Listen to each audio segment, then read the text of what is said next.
What Council is considering today is a property tax shift from our commercial class over to residential of 2%. Previous history of the shift is that it was something that happened up until 2012, and then based on previous government's decisions stopped happening in terms of shifting the levy over to residential business.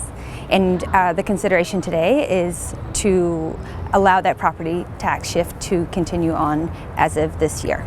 There's many facets to this conversation. The one that I see as being the most important is around equity, and not equity as in fairness so much as equity in facts. And the facts are that 92% of properties in Vancouver are residential, so approximately 7% are commercial, and yet commercial businesses carry 45% of the tax levy, when only using 23% of city services as compared to 77%.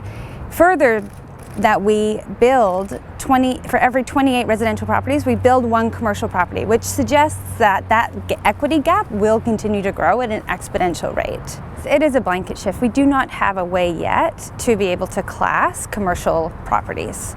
So there are, of course, we have a lot of multinational big box chains that will also benefit from this shift. And we know that 42 cents of every dollar is spent at small business, independent business, and that's a lot.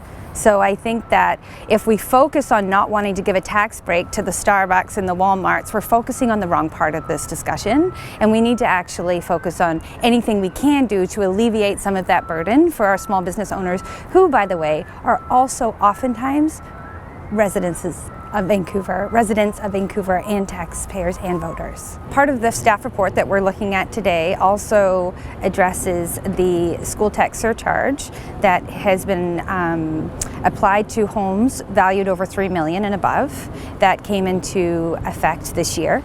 And it was a motion that I brought forward in December, encouraging the mayor to write a letter to the province to withdraw that surcharge, simply because it is encroaching in our property tax base, and that we know is the limited amount of money.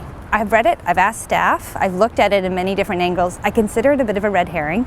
I think that it doesn't actually address the issue that commercial businesses are facing come the end of this year when we're discussing budget and priorities for 2020 and 2021. It is going to mean that we have to be more mindful of how and where we're spending money, and we have to find efficiencies in that budget so that it just doesn't continue to hit our residential base and people who live in Vancouver through property taxes. So whatever we need to do to reduce that overall budget and find ways to ensure that we're not adding to the unaffordability of living in Vancouver. I know certainly the majority of our colleagues, our MPA colleagues, would have voted in favor of the shift. Potentially, I haven't reviewed the votes, but so I think that it speaks to the majority that was in the previous government, to be quite honest, why they wouldn't support it.